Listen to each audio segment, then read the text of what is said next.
Saudara-saudari yang terkasih dalam Kristus, hidup kekal itu sudah menjadi, katakanlah, kerinduan setiap manusia segala zaman. Maka ketika dalam bacaan Injil hari ini seorang ahli Taurat bertanya kepada Yesus, apa yang harus aku lakukan untuk memperoleh kehidupan kekal? Itu pun juga mewakili pertanyaan manusia sepanjang zaman. Manusia sepanjang zaman itu selalu, katakanlah, memiliki kerinduan untuk hidup kekal itu, karena manusia dalam hatinya yang terdalam, dalam hakikatnya yang terdalam itu sungguh menyadari bahwa manusia adalah ciptaan Allah dan akan kembali kepada Allah. Maka kembali kepada Allah atau hidup kekal itu menjadi kerinduan setiap orang. Dan di dalam hal inilah seorang sosiolog menyebutnya bahwa manusia itu sebagai makhluk religius. Manusia dengan segala cara dan bentuk selalu memiliki kerinduan ke sana. Entah itu melalui agama atau kepercayaan tradisional, entah itu melalui lembaga-lembaga keagamaan yang kita miliki sampai saat ini. Maka pertanyaan ahli Taurat itu pun kita juga yakini menjadi pertanyaan kita bersama. Maka kita pun setiap hari Minggu juga, kita senantiasa menyempatkan diri, kita mengambil waktu untuk berelasi dengan Tuhan melalui doa-doa kita, dan juga terutama melalui perayaan Ekaristi. Karena di dalam doa-doa dan perayaan Ekaristi itulah kita sungguh mau memenuhi kerinduan yang terdalam kita akan hidup bersama dengan Allah. Saudara-saudari yang terkasih dalam Kristus, untuk mencapai ke sana, bacaan Injil hari ini menceritakan kepada kita dialog antara ahli Taurat tadi dengan Yesus, dan juga yang menjadi dialog bagi kita. Ketika ahli Taurat itu bertanya apa yang harus dilakukan, Yesus justru mengembalikan kepada pemahaman ahli Taurat itu apa yang selama ini diyakininya. Yesus bertanya tentang apa yang tertulis dalam hukum Taurat, dan ahli Taurat itu mengatakan bahwa sejak dahulu sudah dituliskan untuk mencapai hidup kekal itu, perintah utama dan terutama adalah mencintai Allah dan mencintai sesama. Dan Yesus mengatakan, benar, lakukan itu. Tetapi kemudian ahli Taurat itu kemudian terus bertanya. Ia menanyakan, siapa sesamaku? Siapa sesama bagiku yang harus aku cintai itu? Tetapi melalui cerita tentang orang Samaria yang baik itu, Yesus nantinya akan mengajak ahli Taurat, para pendengar termasuk kita, untuk membalikkan cara berpikir. Maka tadi di bagian terakhir Yesus bertanya, siapa yang menjadi sesama bagi orang yang menderita itu? Pertanyaannya bukan siapakah sesamaku, tetapi siapa yang menjadi sesama bagi orang yang menderita itu. Tentu ini menjadi pertanyaan yang terbalik, karena mau bertanya kepada ahli Taurat dan kita yang mendengarnya, apa yang bisa saya lakukan untuk menjadi sesama bagi orang lain?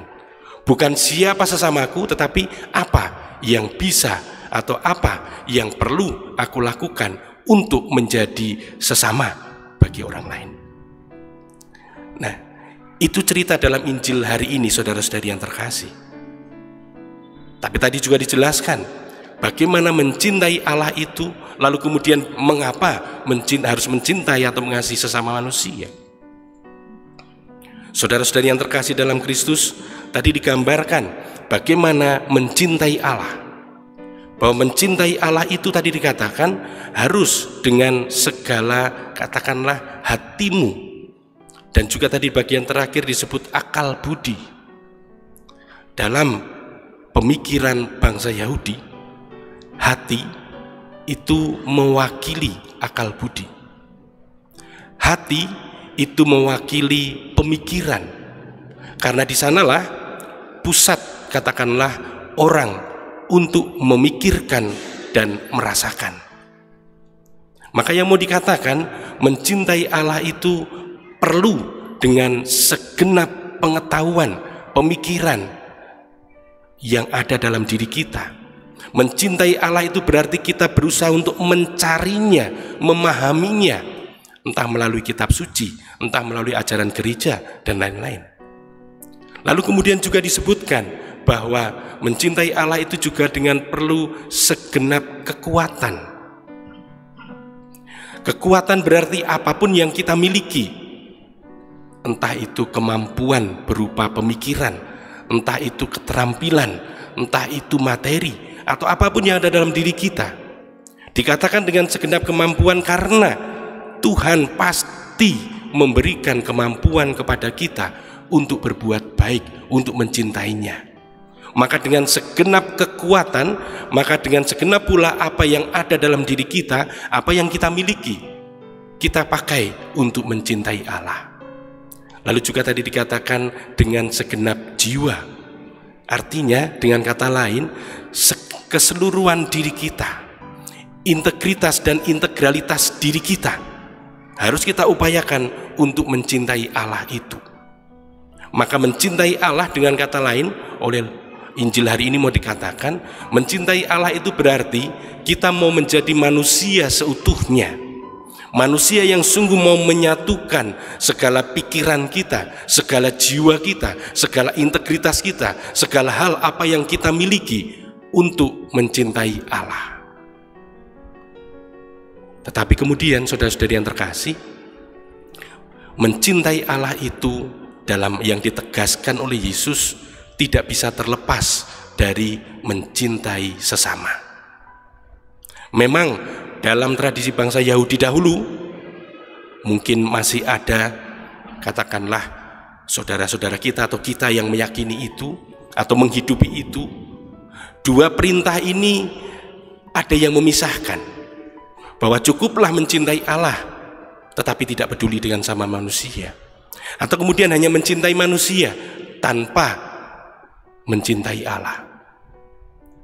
Ketika orang memisahkan mencintai manusia tetapi mengabaikan sesamanya, maka kita menjadi orang yang egois, karenanya mementingkan, memikirkan diri kita, keselamatan kita. Tetapi juga ketika orang hanya, katakanlah, mencintai manusia tanpa mencintai Allah, maka manusia bisa jatuh kepada hanya kebaikan moral saja, atau bahkan orang lain itu bisa menjadi objek dari keinginan kita berbuat baik. Orang lain bisa menjadi objek dari keinginan kita berbuat baik. Maka ketika berbuat baik seringkali kita bisa curiga terlebih dahulu. Jangan-jangan saya ditipu, jangan-jangan orang itu sebetulnya mampu tetapi tidak bisa, tidak mau. Tetapi juga selain dilandasi rasa curiga, bisa jadi berbuat baik justru menimbulkan kekecewaan. Karena apa? Karena kita merasa perbuatan baik kita tidak diterima. Nah, ini perbuatan, katakanlah perbuatan baik yang jatuh kepada kebutuhan moral saja, atau juga untuk memenuhi keinginan diri sendiri dan tetap kembali jatuh kepada egoisme. Maka dalam hal ini Yesus menegaskan tidak bisa, perintah itu menyatu, tidak bisa dipisahkan. Tadi dalam pengantar saya mengatakan, mencintai sesama itu bukan sekedar karena kebutuhan moral atau bahkan kebutuhan psikologis diri sendiri, bukan. Tetapi mencintai sesama itu karena Tuhan sendiri yang mencintai, Tuhan sendiri yang menghendaki kita mencintainya. Sehingga melalui sesama atau bersama dengan sesama itulah kita dapat sungguh menjumpai Allah, tetapi sekaligus memberikan pengalaman Allah kepada sesama kita. Maka tadi dikatakan, kasihilah sesamamu manusia seperti dirimu sendiri. Tentu yang dimaksud bukanlah kita mengasihi sesama seperti kita mengasihi diri sendiri, bukan. Yang dimaksud oleh Yesus adalah kasihilah sesama karena sesama itu seperti dirimu. Artinya bahwa sesama kita itu atau orang-orang di sekitar kita itu adalah orang-orang yang atau pribadi-pribadi yang punya hak yang sama, punya hak untuk bahagia, punya hak untuk selamat, punya hak untuk dikasihi. Begitu juga kita punya sama-sama hak untuk selamat, kita punya sama-sama hak untuk dikasihi itu, kita punya sama-sama hak untuk dicintai. Dengan bahasa kita itu senasib sepenanggungan, kita itu mempunyai perjalanan yang sama.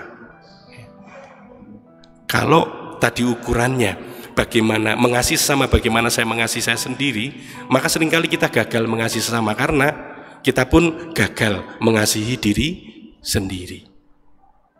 Oleh karena itu, saudara-saudari yang terkasih dalam Kristus, justru mengasihi sesama kemudian menjadi cara yang paling kuat bahwa kita mencintai Allah, selain melalui doa-doa kita, melalui perayaan Ekaristi yang kita rayakan dan sebagainya.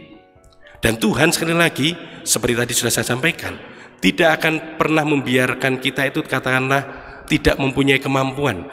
Tuhan selalu memberikan kemampuan itu. Tuhan selalu memberikan kemungkinan kepada kita untuk berbuat baik itu.